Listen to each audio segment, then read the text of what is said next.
Welcome everyone, Crazy here, and today I'm doing something a little different on this channel, and I'm going to be telling you 20 things you may or may not know about the brand new Iron Maiden collaboration in Dead by Daylight. With the introduction of this brand new collaboration, there is a mini event of sorts where we have double XP and a brand new menu all the way up from today until the 29th of this month. This brand new lobby is based off of the art from the Brave New World album cover. Speaking of the brand new lobby, it is worth mentioning if you have any of the brand new killer skins equipped, the song Fear of the Dark will play in the background. If for whatever reason you want to turn this song off, whether if you're a streamer or just don't want to hear the song over and over again, you can actually turn on anonymous mode and it will turn off any licensed music, and at the moment, the song Fear of the Dark is the only licensed song we have in the game. Not only we got a ton of brand new killer skins, but we also got band t-shirts for every single original survivor. Sadly, this means that no licensed survivors got any band t-shirts, and also any future original survivors like Sable may or may not get these shirts, we are not too sure yet. A cool detail about these band t-shirts is on the back of the shirt they show tour locations, and each location is actually a place in the entity's realm.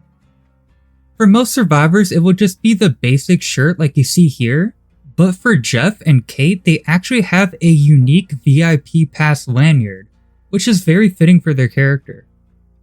Dredge's new skin Eddie's Tribute is based on a ton of different album covers from Iron Maiden, all centered around Eddie, Iron Maiden's mascot. The main Eddie you see in the middle is actually from the X Factor album cover.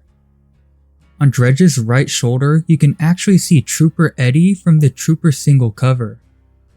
When you turn the Dredge skin around, on his back you can actually see this design is based on the Evil That Men Do cover. Also, Dredge's weapon is a version of Eddie as well. I'm not too sure if this is from an exact album cover or not. It does seem to be a kind of generic version of Eddie, so I'd imagine it's not from anything specifically. What's really cool about this skin that the other skins in this collection do not have is this specific one has unique sounds. One of them can be heard when he's moving and attacking.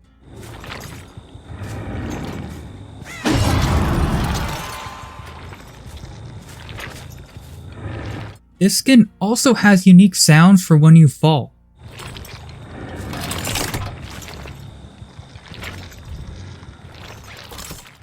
The Eddie's Tribute skin features a lot of really cool details, like for example, on his arm you can see a hatchet is stuck in his arm.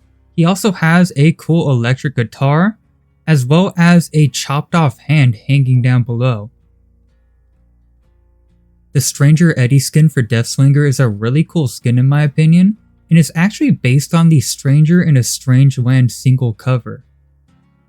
Something really interesting about this skin is he actually has a built-in sight into his gun. I wouldn't say this is necessarily pay to win or anything, because his normal gun does have a small little iron sight that kind of shows you where to aim, but I would definitely say it does look more pleasing to the eye, and I personally felt like it helped me aim a little bit better. However, I don't think it's too big of a deal. A strange detail I noticed about the Deathslinger's weapon is on the side of the weapon you can see this really cool ammo counter that stays at the number 66. Obviously that is a reference to the number 666, which is very cool. However, I would like to see it change when you reload, just go from 65 to 66.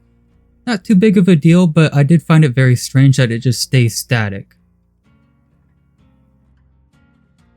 The Samurai Eddie skin for Oni is based on the Senjutsu album cover, and I think they got this one very close to how the album cover actually looks. A very cool detail about this specific skin is when you enter Blood Fury, all of the symbols on the skin glow a bright red color.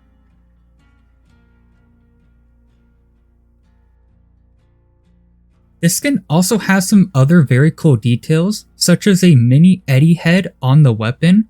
For whatever reason, it's flipped around the wrong way, so when you're in first person you actually don't get to see the head, but this is what it looks like. He also has multiple katanas stabbed all the way through him, which is a really cool visual. The Pharaoh Eddie skin for Doctor is based off of two different versions of the Power Slave album covers.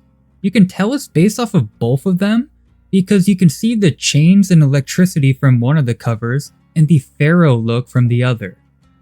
An interesting detail about this skin is on his forehead.